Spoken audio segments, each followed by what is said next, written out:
By 1943, the Luftwaffe's Jagdwaffe fighter arm held undeniable air superiority over the core of Germany. Pilots flying the powerful Focke-Wulf Fu-190 and the agile Messerschmitt Bf-109 were executing a strategy known to be devastatingly effective, waiting for American bombers to cross the point of no return for their short-range escorts, then annihilating the defenseless formations.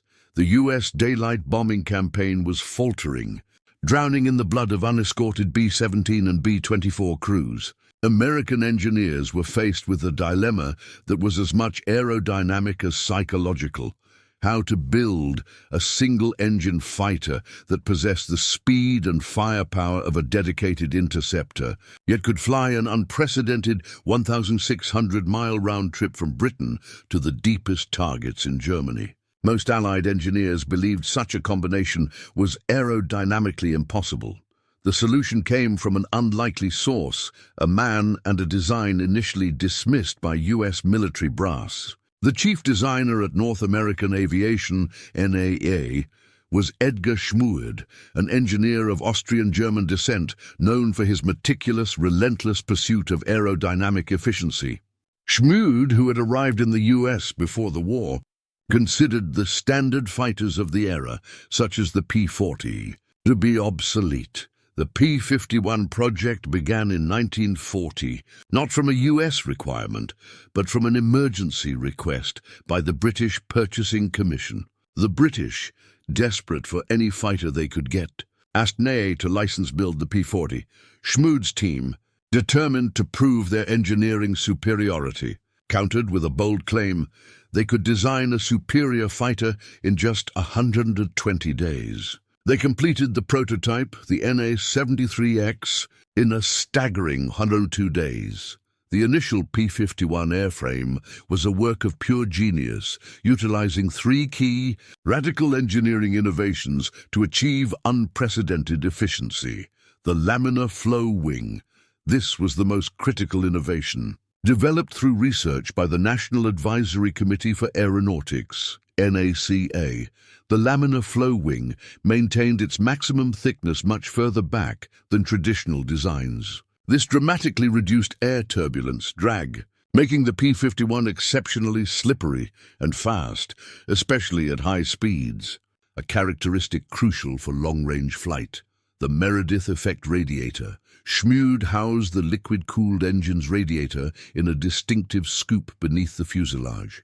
Instead of just creating drag, the design utilized the principle that the heat generated by the engine, when exhausted through the radiator scoop, provided a tiny amount of forward thrust. This ingenious design turned a necessary evil, cooling, into a slight propulsive asset, further maximizing fuel efficiency and speed, fuel volume and placement.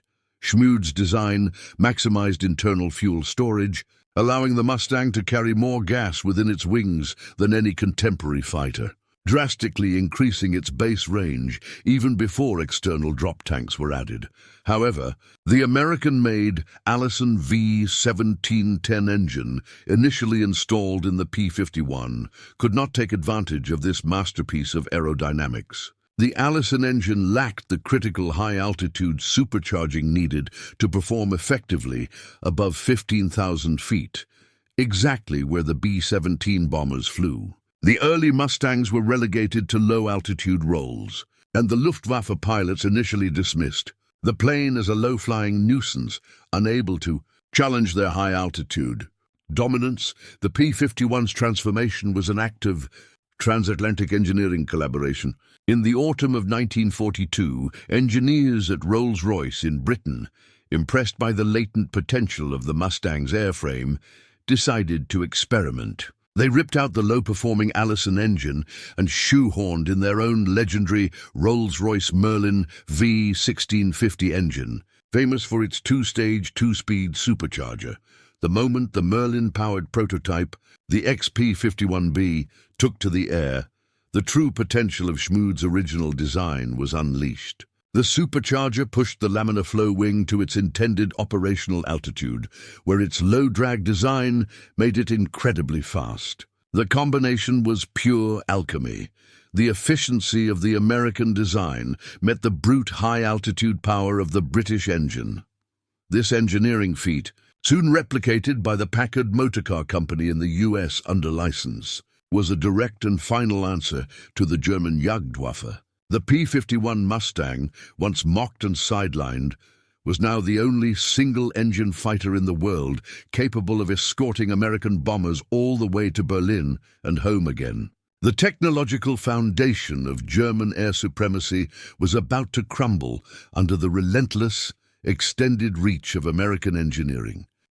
The transformation of the P-51 from a sidelined aircraft to the undisputed Cadillac of the skies was a miracle of engineering fusion, a direct result of the desperation of the war and the willingness of two nations to overcome bureaucratic pride. The American engineer who crafted the P-51, Edgar Schmued, had created the perfect airframe. Now it needed the perfect heart. The critical moment occurred not in the offices of the U.S. Army Air Forces, USAAF, but within the British Rolls-Royce experimental facility. Recognizing the P-51's superior low-drag design, Schmued's ingenious laminar flow wing, Rolls-Royce engineers concluded that the Mustang's failure lay entirely with its American Allison V1710 engine, which simply could not perform above 15,000 feet. In a move of audacious simplicity, British engineers, including the brilliant Ronald Harker, decided to replace the Allison with the proven British-designed Rolls-Royce Merlin engine. The Merlin, with its two-stage, two-speed supercharger, was the powerhouse that propelled the Spitfire at high altitude.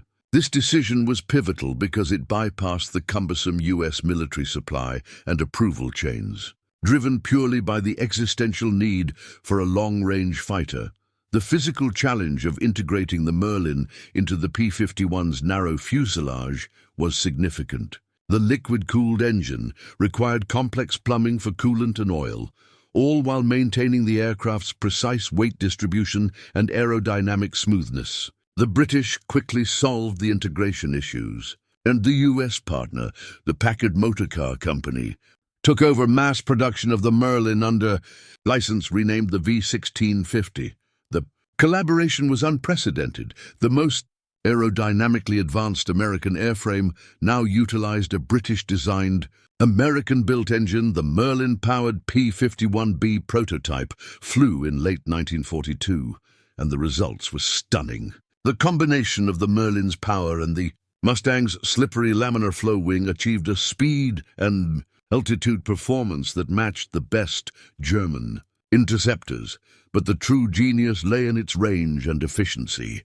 Schmued's innovations, the laminar wing and the Meredith Effect radiator, which converted cooling drag into thrust, meant the P-51 used its fuel far more efficiently than the P-47 or the P-38.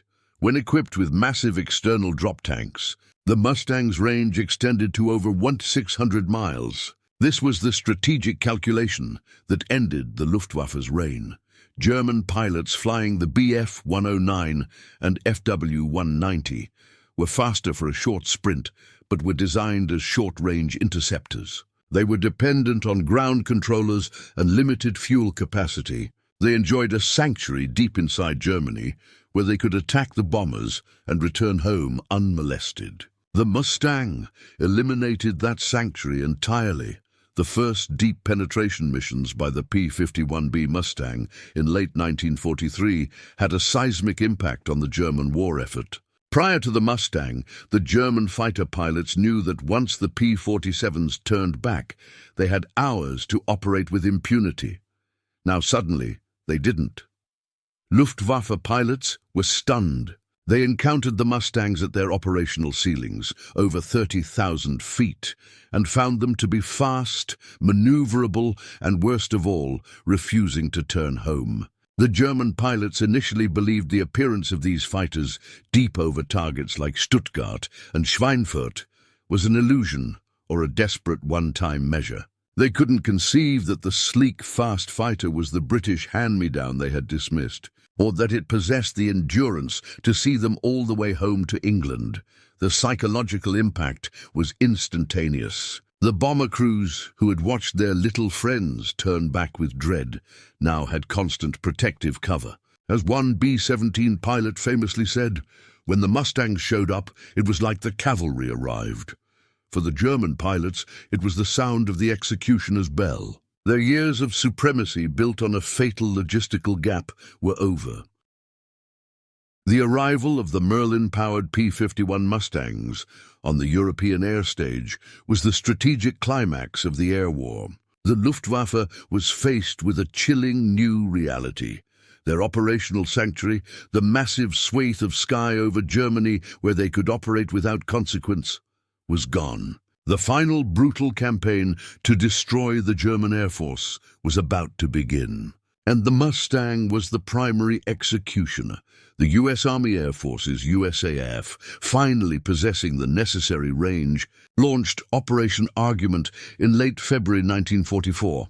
Known popularly as Big Week, this was a calculated six-day blitz designed to systematically lure the German fighter force into the sky and annihilate it. The Mustangs were not just escorting, they were actively hunting.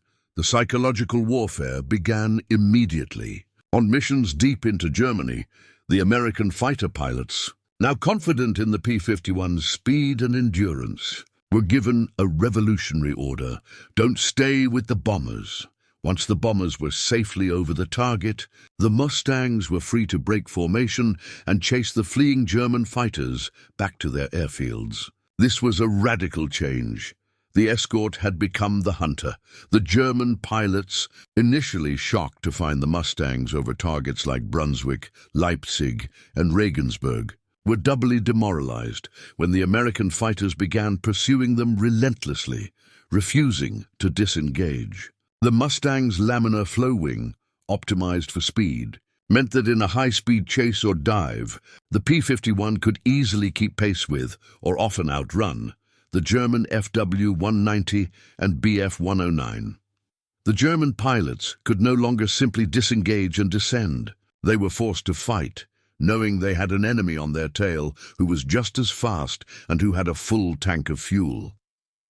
The toll on the Luftwaffe was catastrophic. During Big Week alone, the Germans lost hundreds of their best aircraft, and more critically, their irreplaceable veteran pilots, the Experten. The airframe losses were high, but the loss of pilots, men who took years to train, was a death blow from which the German Jagdwaffe never recovered. The P-51 pilots, led by figures like the legendary Chuck Yeager and Don Blakesley, soon adopted the most aggressive tactic of the war, hunting the German Air Force on the ground. If a German pilot managed to escape a dogfight and head toward his home airfield, the Mustang pilot would often follow, waiting for the critical moment of vulnerability. The P-51s would swoop low over the German air bases, strafing hangars, fuel trucks, and most devastatingly, German fighters as they were landing or sitting, defenseless on the tarmac. This strategy was dubbed killing the dragon in its lair. The U.S. Air Forces understood that destroying an enemy aircraft on the ground also saved the life of a bomber crew in a future mission. The Germans could replace a Bf-109 airframe. They could not replace a veteran pilot. The relentless, systematic destruction of airfields and pilots by the Mustangs was the true death sentence delivered by the American engineering genius.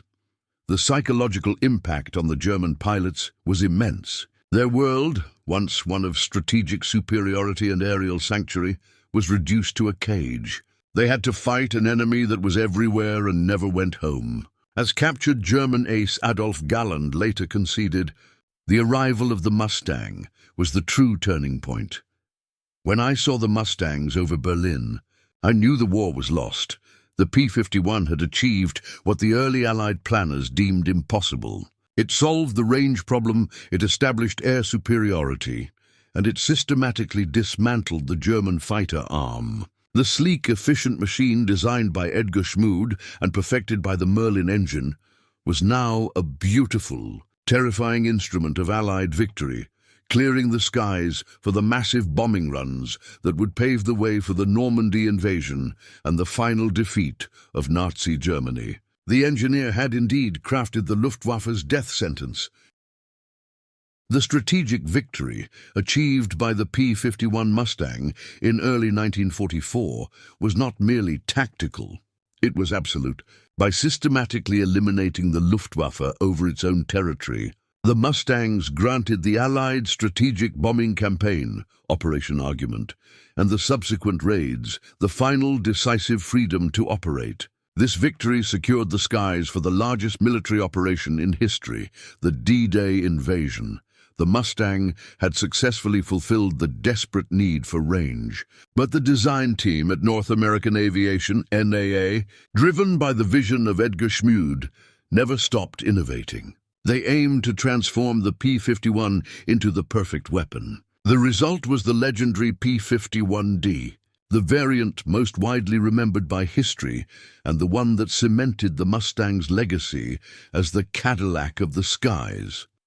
The key modification was addressing a long-standing complaint from pilots: visibility. The earlier B and C models had a restrictive canopy that hampered the pilot's ability to spot enemies above and behind. The P-51D introduced the bubble canopy, a seamless all-around perspex canopy that gave the pilot 360-degree vision. This simple, elegant change was a massive advantage in the dogfight, allowing American pilots to maintain constant awareness and turn the tables on any sudden German ambush.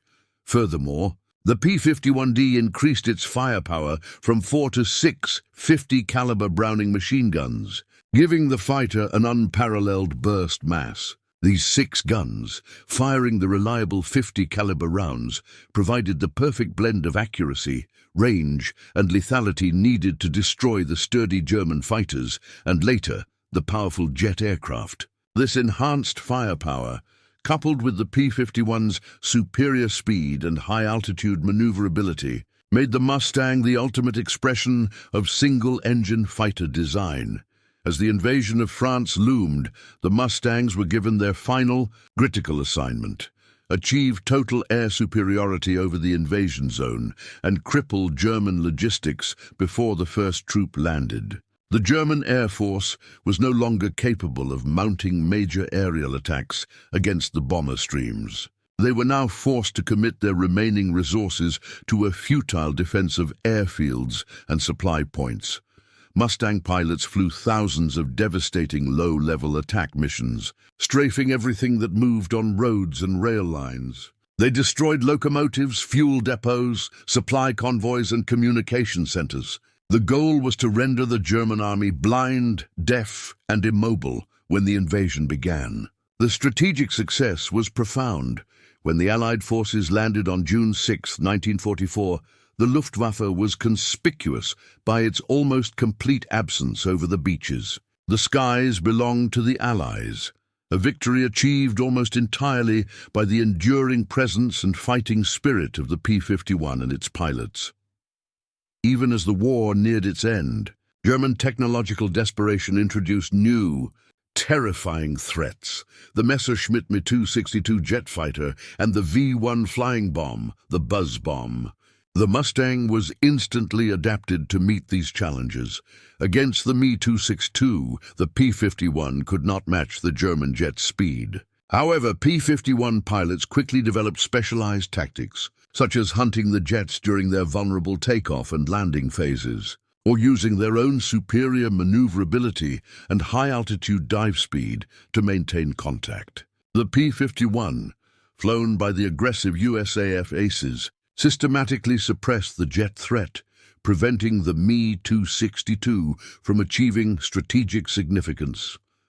The Mustang also played a key role in intercepting the V-1 flying bombs aimed at London. Its high speed and endurance made it one of the few fighters capable of catching the fast-moving missiles. In a bizarre form of combat, Mustang pilots would sometimes use their wings to nudge the V-1's wings, throwing the missile off course without having to fire their guns, a testament to the versatility and confidence of the airframe. The P-51 Mustang had evolved from a British afterthought to the single most decisive factor in the air war over Europe. It did not merely fight, it dictated the terms of engagement, turning the skies into a deadly, unforgiving space where the Luftwaffe's strategic initiative was destroyed forever. The sentence crafted by Edgar Schmued was fully executed. The final year of the war saw the P-51 Mustang solidify its status as the supreme propeller-driven fighter. The continuous escort missions and relentless air-to-ground attacks by the Mustang effectively strangled the German war machine. The German production capacity, while still astonishing, could no longer compensate for the systematic destruction of its fuel supply, infrastructure, and, most importantly, its trained pilots. The psychological toll on the remaining Luftwaffe pilots was devastating. They were now being forced into the air, often with minimal training and flying outdated aircraft, to face an enemy, the Mustang, that was faster, flew farther, and was piloted by experienced American aces, brimming with confidence. The sight of a P-51's distinctive silhouette, often paired with the roar of its Merlin engine, became a harbinger of doom. The German air defense was not defeated in a single battle. It was ground down by relentless, sustained attrition enabled by the Mustang's extraordinary range. The Mustang's success was a direct indictment of the fundamental failure of German strategic planning. While German engineers, such as those responsible for the Me-262, led the world in jet technology, their fighters were never designed for the duration and depth required for a global war. Their short-range interceptors were ideal for a blitzkrieg strategy, but utterly insufficient against the massive logistical might and endless aerial endurance of the United States. Edgar Schmued's efficient, long-legged design exploited this fatal weakness to its absolute limit. The P-51 Mustang ended the war, credited with destroying nearly 5,000 enemy aircraft in the air, a staggering testament to its combat effectiveness. More significant than the numbers, however, was its strategic impact. The P-51 was the technological enabler that made the decisive daylight bombing campaign possible. By ensuring the survival of the B-17 and B-24 fleets, the Mustang directly contributed to the destruction of the German synthetic fuel industry, armament factories, and transport networks, effectively paralyzing the German military structure and clearing the way for the ground invasion. Schmued, the quiet, meticulous engineer who had been told his initial design was inadequate, had overseen the creation of a weapon that forced the greatest air power in Europe to its knees. His success was achieved not through brute force, but through elegant engineering, victory of efficiency, and design philosophy. The Mustang became the ultimate symbol of American ingenuity and industrial capacity during the Second World War. It demonstrated that by identifying a critical strategic need, range, and marrying the best available technology, the Merlin engine, to a brilliant, unconventional design, the laminar wing, American industry could deliver a war-winning weapon that utterly redefined air combat. The P-51 Mustang did not retire when the war ended. It went on to serve in the Korean War and was exported to dozens of nations, maintaining its combat effectiveness well into the jet age. Today, it remains one of the most beloved and instantly recognizable aircraft in history, often dominating air races and flying displays. But the true, deep legacy lies in the engineering principles that Edgar Schmued championed. The Mustang taught the world that aerodynamic cleanliness and efficiency are as important as pure engine power. This philosophy was immediately adopted by all major powers in the post-war era, directly influencing the design of early jet fighters and high-speed civilian aircraft. The P-51 Mustang was more than a fighter. It was a revolution. It was the craft of an engineer who defied conventional wisdom, and in doing so executed the death sentence of the German Air Force, securing the skies for the Allied victory.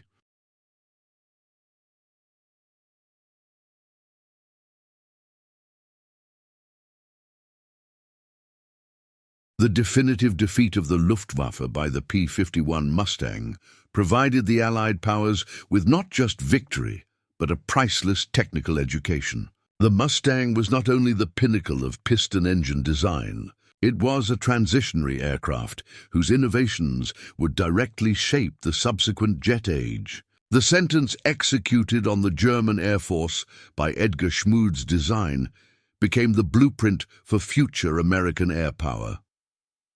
After 1945, the Allied powers, including the United States, rushed to integrate captured German jet technology, such as the Me-262's swept-wing design, into their own projects. However, the fundamental operational lessons came not from the captured German jets, which were difficult to fly and fuel-thirsty, but from the P-51's efficiency. The P-51 taught the world two vital lessons that defined the next generation of fighters: the necessity of laminar flow. The exceptional speed and range achieved by the Mustang demonstrated the non-negotiable strategic value of the low-drag laminar flow wing. This concept was immediately applied to early jet fighters, proving that speed alone was useless without aerodynamic efficiency. The importance of long-range escort. The entire USAAF doctrine shifted permanently. The P-51 proved that escorts must possess the range to accompany bombers from takeoff to target and back. This became the standard expectation for all subsequent fighter designs, a strategic requirement directly inherited by modern air forces. The enduring strategic value of the P-51 was put to the test during the Korean War, 1950-1953. While the famed F-86 Sabre jets engaged the Soviet-designed MiG-15s at high altitude, the older P-51s, now designated F-51s, performed the critical ground attack and close air support roles.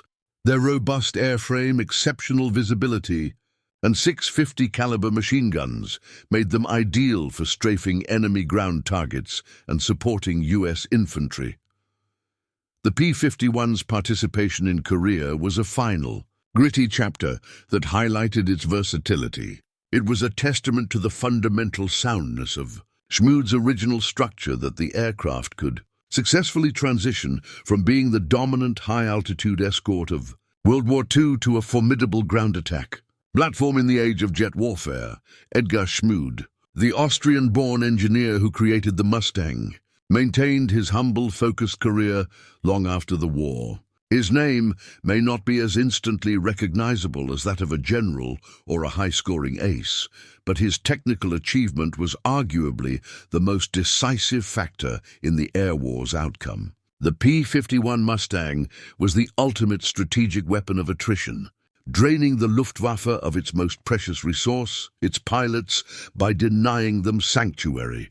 The aircraft was a triumph of American industrial might, technical collaboration, and fundamentally, a genius vision. The story of the P-51 Mustang is the story of how ingenuity, precision engineering, and the relentless pursuit of a seemingly impossible goal led to the downfall of a formidable enemy, securing the skies for victory and crafting a blueprint that continues to fly today.